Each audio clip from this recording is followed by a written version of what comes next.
Encontros com o Futuro, hoje com uma convidada muito especial, Melina Azevedo, diretora de operações da iCherry. E aqui comigo na bancada, a professora Hannah Kim e Matthew Schertz, do World Observatory. Melina, Encontros com o Futuro é uma iniciativa do World Observatory, da SPM e da Prime, que é o braço da ONU de Universidades de Negócio no Brasil e no mundo. Seja muito bem-vinda. E o tema hoje é liderança feminina.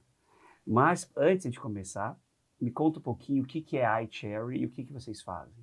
Maravilha, obrigada pelo convite, me sinto honrada de participar dessa mesa. A honra é nossa. Com tantos nomes importantes e legais. Eu sou da iCherry, a iCherry é uma agência de performance e martech. A gente existe desde 2008, nascemos como uma empresa de operação de mídia e marketing orgânico, marketing para mecanismos de buscas. E conforme o mercado foi evoluindo, a gente foi desenvolvendo outras disciplinas, como análise de dados, ciência de dados, engenharia. Então, por isso, a gente é reconhecido no grupo como o braço de performance e martech. Em 2010, fomos adquiridos pelo grupo WPP, o maior grupo de comunicação do mundo. E no Brasil, atuamos nacionalmente. Então, clientes como TIM, Estée Lauder, CVC, Ipiranga, Honda, enfim.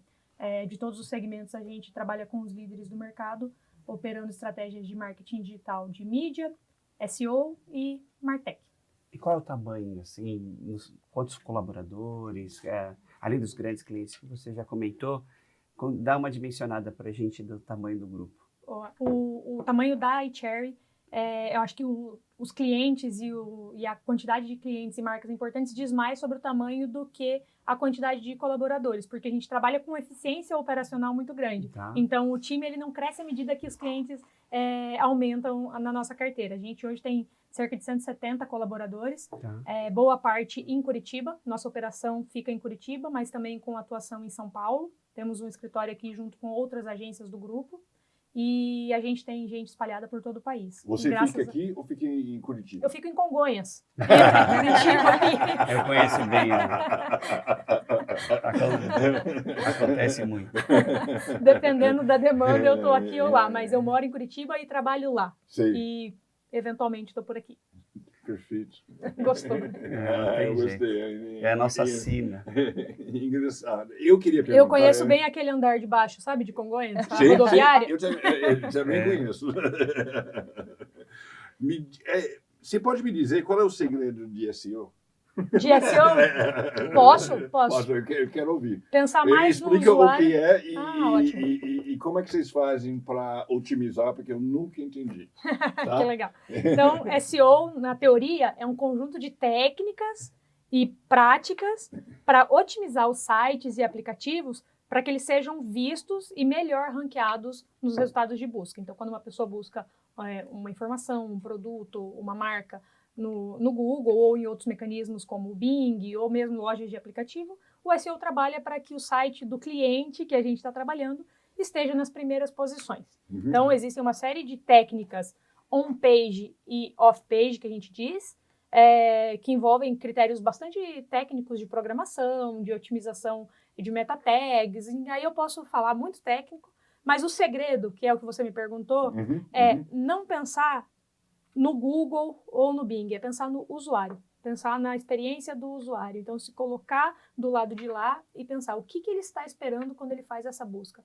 E um conteúdo bem construído, que responda àquelas necessidades, que esteja pronto para exibir da forma correta, com as informações acessíveis. Esse é o segredo, na verdade. É o site, fazer um bom site, é isso? Exato, fazer um bom conteúdo. Um bom conteúdo num bom site. E utilizando, claro, as técnicas que são lidas pelo robozinho que fica lá buscando qual é o site que tem a melhor resposta para aquela pergunta. Perfeito. Respondido? Respondido. Quer dizer, não sei se eu vou conseguir fazer, mas... Mas para isso você pode contar com a iCherry. Tá bom, eu contrato vocês. Esse é o primeiro passo. Melina, sendo assim, a iCherry uma martech, você falou, isso. Né? E é marketing com tecnologia, Perfeito. Né? Eu nunca tinha ouvido essa eu fiquei com vergonha. Decifrou. É tecnologia a favor do marketing. Exatamente. E assim, eu sei que tem muitas profissionais, mulheres também, não sei como que está a atuação, né? Das lideranças femininas dentro da iCherry. Você pode contar um pouquinho sobre as lideranças, né, femininas dentro da iCherry. Legal, esse é um tema que é muito caro para a gente. A gente se dedica muito a criar e manter um ambiente que seja inclusivo, diverso e que seja bom de trabalhar, porque no fim do dia a gente precisa ter orgulho do lugar que a gente está criando para que as pessoas consigam colocar o seu máximo potencial no trabalho. Para fazer um ótimo SEO, no fim do dia a pessoa precisa estar feliz. Né? E para estar feliz ela precisa ser reconhecida como indivíduo, como parte de uma sociedade que tem uma história e que não é só um operador de trabalho. Liderança feminina. Bom, eu sou uma das líderes do board executivo da agência. Acho que em termos numéricos a gente pode expressar alguns números que a gente tem bastante orgulho por ser uma empresa da área de tecnologia, que não é muito comum. Nós somos 53% de gestão feminina na empresa como um todo, 56% da empresa é feminina. No board diretivo, somos 45%, que também já é um número bastante expressivo. E as líderes da área, a líder executiva da área de Martech, porque apesar de sermos reconhecidos como uma agência de performance e Martech é uma das áreas, a outra área é mídia e a outra área é SEO. Então, são algumas diretorias. A diretoria de Martech, que é a área mais técnica da empresa, é uma mulher. A gerente da sub-área dos programadores, dos engenheiros de dados, cientistas de dados, também é uma mulher. Então, esse é um trabalho que ele é afirmativo. Essas coisas elas não acontecem por acaso. Né? A gente não planta uma gerente de tecnologia sem que ela tenha conhecimento, sem que ela tenha um preparo, sem que ela tenha um suporte da empresa. Sim. E, obviamente, toda a bagagem que ela construiu no mercado também para vir somar. Mas a iCherry faz uma série de iniciativas. Então, a gente tem dentro de casa o Soma, que é o nosso grupo de diversidade, que além de oferecer grupos de discussão, grupos de apoio, também monitora as ações da empresa, também está atento a disseminar conhecimento e cultura para que a gente não peque no simples, né? O simples reconhecimento de saber ouvir, dar espaço. Então, tem programas de formação, existem programas de formação exclusivo para mulheres na tecnologia. Então, esse ano a gente ainda não abriu uma turma, vai depender sempre da demanda do mercado. Né? Então, durante a pandemia, onde a digitalização fez com que a gente tivesse que tomar suplemento para virar uma empresa capaz de atender o dobro, o triplo da quantidade de clientes, a gente precisou trazer mais gente. E nesse momento a gente pensa, se a gente só abre a porta para esperar, vão vir só aqueles que já estão preparados. E normalmente são os homens, brancos, da classe A. Então a gente olhou para começar a fazer um programa para formar base exclusivamente para mulheres, pessoas pretas, LGBTQIA+, dar um apoio específico para mães. Acho que o próprio trabalho híbrido, a disponibilidade de tempo para uma mãe, uma mulher ter acesso enquanto trabalha, poder cuidar de seus filhos, né, da rotina de casa, ajuda muito. Então, assim, é uma série de iniciativas que nenhuma isoladamente responde a isso, mas acho que... e eu gosto também de citar um reconhecimento que são critérios rígidos, nacionais, que a gente não controla, a gente participa e que reconhece e atesta esse trabalho que a gente vem fazendo, que é o GPTW. Nós somos ranqueados como GPTW Mulher. GPTW, que é GPTW? Isso, GPTW. Eu sei o que é, esse eu sei, mas... Eu gosto de explicar também. A gente, no nosso universo, fala muita sigla. Eu sei. E eu sempre falo, não tenham medo de perguntar o que a sigla significa. GPTW, Great Place to Work. Não vou falar com um accent tão bonito quanto o teu, mas Great Place to Work, melhores empresas para trabalhar. E esse ranking, ele tem algumas divisões. Entre eles, o de mulheres, uma empresa excelente para mulheres trabalhar. No último ano, em 2023, a iCherry foi reconhecida como a 13ª empresa no ranking nacional. Olha que legal. Que legal. Então, acho que a partir daí é um reconhecimento das próprias colaboradoras, né? E, Milena, conta um pouco, como é que você viu o impacto no produto, no serviço, no core da empresa, dessa diversidade que você...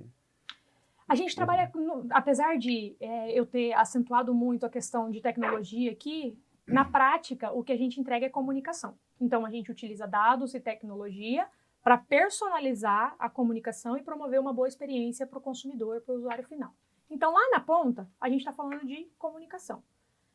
A comunicação, se ela não parte de uma ideia diversa, de diferentes pontos de vista, a gente vai falar só com um tipo de pessoa. Então, a gente vai entregar só uma necessidade. Então, a gente precisa trazer para a mesa diferentes perspectivas, histórias de vida, formações. Então, a gente não tem uma característica específica de só contratar pessoas formadas em tal área. A gente não tem critério de formação dentro da empresa. Então, acho que essa diversidade, ela resulta na ponta de uma entrega mais qualificada, que consegue falar com diferentes consumidores, entender diferentes clientes, os nossos clientes, porque a gente traz para a mesa todas as ideias, todo mundo tem voz e vez nesse processo. A gente vem acompanhando e teve algumas discussões de tecnologia, inclusive o pessoal da TOTO estava aqui ontem, a questão da criação dos algoritmos sem esse olhar de diversidade. O Harari até fala da importância de cursos de ética para programadores, ou seja, tem ali uma área cinzenta. E como é que você enxerga isso para a tecnologia? Eu já entendi para o core, para o dia a dia, para a ação, mas isso você vê também uma preocupação na programação, nos algoritmos dos serviços que vocês usam, por exemplo, redes sociais? Abriu um leque aqui, ó, enorme para a gente escolher um caminho e seguir por ele, mas acho que quando a gente fala do nosso serviço, da nossa entrega, a gente trabalha muito com base de dados de clientes dos nossos clientes. Então, a ESPM, por exemplo, tem a base de todos os alunos, professores, parceiros, órgãos regulamentadores, e para trabalhar uma comunicação eficaz, a gente precisa ter um trabalho eficiente em cima dessa base de dados, não categorizando todo mundo como um único perfil, para que o resultado não seja uma única mão também.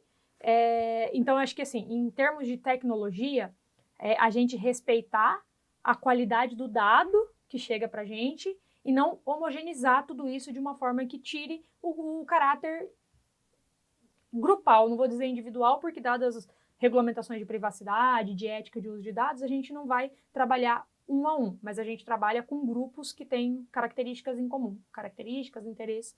Então, tipo, ano que se formou, ano, por exemplo, usando esse exemplo. Cursos de interesse. Sim, cursos de interesse. Profissão. Esse pode ser um caminho de segmentação dessas bases. Tá bom. Então, do nosso lado, esse é um cuidado muito importante que impacta diretamente no resultado. Quando a gente fala um pouquinho mais de algoritmo, de inteligência artificial, esse cuidado tem que ser ainda maior, porque o que a gente está fazendo enquanto treinadores da tecnologia se eu forneço Treinadores de tecnologia, eu adorei. Se eu forneço só canecas Mas mesmo pretas... inteligência artificial, você tem que fazer a parte do... não existe a inteligência artificial sem a parte humana, pelo menos por enquanto, e eu espero que assim permaneça. Que dure bastante. Pelo menos alguns meses. E quando a gente está... Inclusive, eu adorei os nomes nas canecas. Tem de tudo. Se eu tô treinando um algoritmo que fique claro que o Obama aí é da Michelle, né? É verdade, essa ninguém tinha dito ainda. O meu é a Malala. É a preferida da casa, a Malala. Então, assim, se eu vou treinar um algoritmo, uma inteligência artificial, para ensinar para ela o que são canecas, e eu só apresento canecas pretas desse tamanho, ela vai entender que caneca vai ser sempre preta. Isso tentando simplificar ao máximo. Agora, se eu trago uma caneca comprida, alta, branca, transparente, vermelha, cor-de-rosa, uma caneca deformada, uma caneca que já está quebrada, aí ela vai entender que existem diferentes perspectivas e o resultado que ela vai trazer é a mesma coisa que eu falei ali de trazer para a mesa diferentes pessoas. Quando eu treino tecnologia, algoritmo, para embasar decisões, seja para marketing, seja para qualquer outro tipo de output, é assim que funciona. Essa foi uma explicação excelente. Eu entendi, acho que pela primeira vez, como faz essa diferenciação, né? E, menina, o algoritmo. E como é que foi a tua jornada até chegar uma líder de setor, líder de área? Como é que foi para você? Pelo menos não só dentro da empresa, mas você da faculdade. O que você é? Eu sou publicitária. Publicitária, tá. Gostaria de ter me dedicado à engenharia. Essa galera tá muito melhor que eu, hein? Em termos de inteligência artificial. A galera tá bem.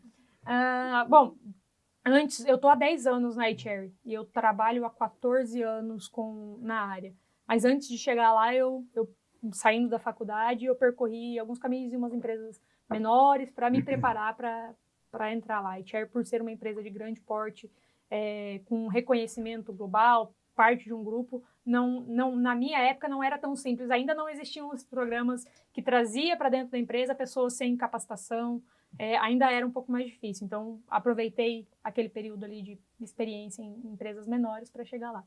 Na iCherry, eu entrei como analista de mídia, que opera e compra mídia nas plataformas como Google, Meta, que é dona do WhatsApp, do Instagram, do TikTok, não, Facebook. do Facebook. Então, eu fazia essa compra de mídia, atuei com alguns clientes que, inclusive, estão até hoje dentro da casa, como Americanas, como Grupo Boticário. E assim eu fui me desenvolvendo e fui observando para onde a empresa estava apostando e crescendo. E aos poucos eu fui me distanciando, ao mesmo tempo que eu me distanciava de mídia e me especializava um pouco mais das outras áreas, eu mantive o pezinho na mídia ali, porque no fim do dia é o core, é a entrega final da nossa agência, é a mídia, né, a compra de mídia. Então, tudo que existe ao redor, SEO, Analytics, engenharia de dados, ciência de dados, é para qualificar a entrega da mídia. Então, entendendo isso, eu fui buscando um pouco mais dessas outras especializações e conforme os anos foram passando, fui assumindo outras responsabilidades. Então, eu fui responsável por criar um time focado em inovação e capacitação de pessoas dentro da empresa para que não existissem muitos silos. Então, conforme a empresa cresce, as áreas elas vão ficando blocadas. Sim. E corre o risco, toda empresa corre o risco de criar várias pequenas empresas com seus pequenos processos, com suas pequenas práticas. E esse time que a gente destacou algumas pessoas que atuavam ali, como se a gente tivesse pego o best in class de cada área e formado um time de especialistas para que eles fossem responsáveis de olhar o que estava acontecendo de melhor em cada uma e disseminar para todos, fazer treinamentos, olhar para o mercado e trazer inovação de fora para dentro, fazer relacionamento com os parceiros. E aí esse time de especialistas ele foi se transformando. Hoje a gente tinha, até muito pouco tempo atrás, um time de processos. E aí quando eu pisquei, eu estava como diretor de operações da empresa. E quando você compra mídia na internet, o que você pensa? Quais são os critérios? Onde é o melhor lugar de comprar mídia na internet? Excelente pergunta. Excelente pergunta. Eu gosto muito de falar disso. Então, ótimo. Eu gostaria de saber, que eu não tenho a menor ideia. Então, a gente parte de dois elementos básicos. Qual é o objetivo do meu cliente? Tá. Então, o meu anunciante, o que ele quer fazer? Ele quer vender? Ele quer se relacionar? Ele quer vender a um custo mínimo? Ou ele quer apenas lançar um produto novo? Esse é o primeiro elemento básico. O segundo é com quem ele quer falar. Qual é o cliente-alvo daquele anunciante? Quando eu tenho essas duas coisas, junto com o conhecimento que eu tenho de todas as plataformas, quais são os usuários que estão ali, quais são os formatos de anúncio que são possíveis de fazer, que tipo de segmentação, então, que tipo de grupo de pessoas eu posso modelar, que tipo de dados eu posso pegar do meu anunciante, do meu cliente e jogar para lá, para aqui. Então, um exemplo mais tangível. Eu tenho a plataforma do Facebook que tem 1 bilhão de usuários. E aí eu tenho a base de dados do meu cliente. Tudo isso de forma anonimizada, eu vou dizer para o Facebook, falar, olha, eu quero encontrar pessoas parecidas com essas aqui que já compraram no meu cliente. E aí ele vai fazer um match, respeitando, obviamente, a privacidade dos usuários, e vai falar, olha, eu encontrei esse pool aqui de pessoas que têm características muito parecidas e que têm uma propensão muito maior a se tornar cliente do seu cliente. E aí a gente escolhe a mensagem que a gente vai colocar nos anúncios, a gente escolhe a frequência que a gente vai exibir esses anúncios, em quais plataformas. Eu vou fazer só no Facebook? Eu vou fazer no Facebook, no Instagram e no Stories. Não, eu também vou rodar no YouTube.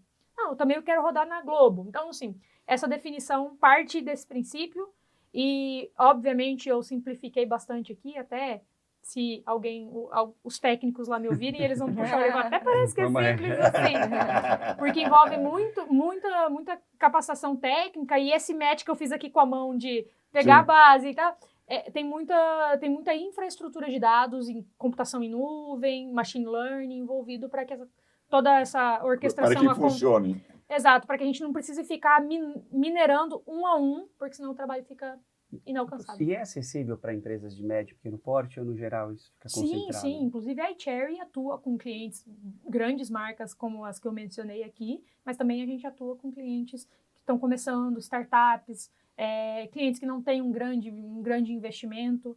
A gente atua com clientes que trabalham na casa da centena de milhões de reais de investimento, como dezena de milhares de reais. Então, é acessível. É tão acessível que nem sempre precisa de uma agência para operar a compra de mídia. Uma pessoa física consegue abrir a plataforma, porque o uso da plataforma de mídia do Google Ads, do Facebook, até o próprio Google Analytics, que é de mensuração de resultados, todas essas plataformas são gratuitas. O que você vai pagar é a mídia que você está veiculando lá. Então, uma pessoa comum com um notebook aqui faz. Melina, o que vocês estão olhando de futuro? Tanto frente às novas tecnologias que estão surgindo, como de oportunidades de negócio. O que tem no teu radar? Legal. Acho que a característica do nosso negócio faz com que a gente tenha como obrigatoriedade, como mandatório, um pezinho no futuro e o outro no presente. Porque acho que a gente vive sempre na crista da onda das transformações. Por trabalhar com comunicação, a gente tem um poder, através das nossas marcas, que a gente atua, um poder de influência muito grande. Então, a gente precisa se preocupar com o que está acontecendo. Tanto no que impacta a operação do nosso negócio, como, por exemplo, a crescente complexidade das plataformas. Cada vez surge uma nova, com novos formatos, com novos métodos, e a gente precisa estar atento a tudo isso, certificar todo o time para que eles estejam aptos a operar. A questão de privacidade, os órgãos regulamentadores em torno da ética e privacidade do usuário, o uso consentido de dados, esse tem sido um elemento muito importante para a gente tem se atentado a cumprir e a estar na linha de frente das discussões, não só a receber pronto, mas também participar dessas modelagens. Acho que como grupo WPP a gente tem o benefício de fazer parte dessas discussões e ajudar a moldar esse futuro que a gente está construindo. E acho que outro elemento que é óbvio, vocês devem ter falado em todos os papos que vocês já tiveram por aqui nessa mesa, é a inteligência artificial, né, natural. E aí outro benefício de ser grupo WPP, o grupo WPP tem investido milhões de dólares em desenvolvimento de soluções de inteligência artificial para ser incorporado na nossa rotina. Inclusive, muitas das coisas que a gente faz já tem sido apoiada por inteligência artificial. Não só na parte extremamente tecnológica da programação do que a gente faz, mas até o nosso marketing usa inteligência artificial para fazer as comunicações, por exemplo, de redes sociais. Até então, a produção de conteúdo em algum momento. Tudo. E existem uma série de investimentos de tempo e formação para que a gente use da melhor maneira possível. Porque, como eu disse, a responsabilidade é muito grande. A gente não está trabalhando com eu não estou fazendo o marketing para Melina. Eu estou fazendo o marketing para Smart Fit, para ESPM, sabe? A gente não pode... A margem de erro, nesse caso, ela é mínima. Então, a gente precisa trabalhar com uma margem de segurança muito grande também. Então, acho que esses três, assim, a complexidade das plataformas, privacidade de dados e inteligência artificial tem sido o norte de onde a gente está dedicando esforço para se preparar para o futuro, e não só se preparar para ele, mas para que a gente chegue nele e olhe e tenha orgulho daquilo que a gente construiu, né? Porque a gente não vai entregar o futuro, virar as costas, né? A gente vai continuar fazendo parte. Então, a gente quer fazer parte de um mundo ético, de um mundo que respeite a diversidade, que entregue o melhor da tecnologia e que use a tecnologia a favor da sociedade, né? Então, acho que é mais ou menos por aí. E, Melina, eu acho que uma última pergunta para fechar. O que você diria para uma jovem da escola que está escolhendo a sua carreira e em dúvida se vai para uma área de tecnologia, mas pode ter esse receio de ser substituída pela tecnologia, se vai para uma área de comunicação, mas o que você aconselharia? O que você aconselharia para você mesmo há uns anos atrás? Nossa, essa pergunta é a mais profunda de todas. Eu acho que, pensando, né, no público, uma jovem e conectado com esse universo de tecnologia, não deixe que os padrões da sociedade te imponham o que você tem que fazer. A gente vive numa cultura onde a mulher ela não tem espaço porque existe um pré-julgamento de que falta aptidão para ciências exatas, falta aptidão para engenharia, falta aptidão para liderança, não tem pulso firme, e isso é mito.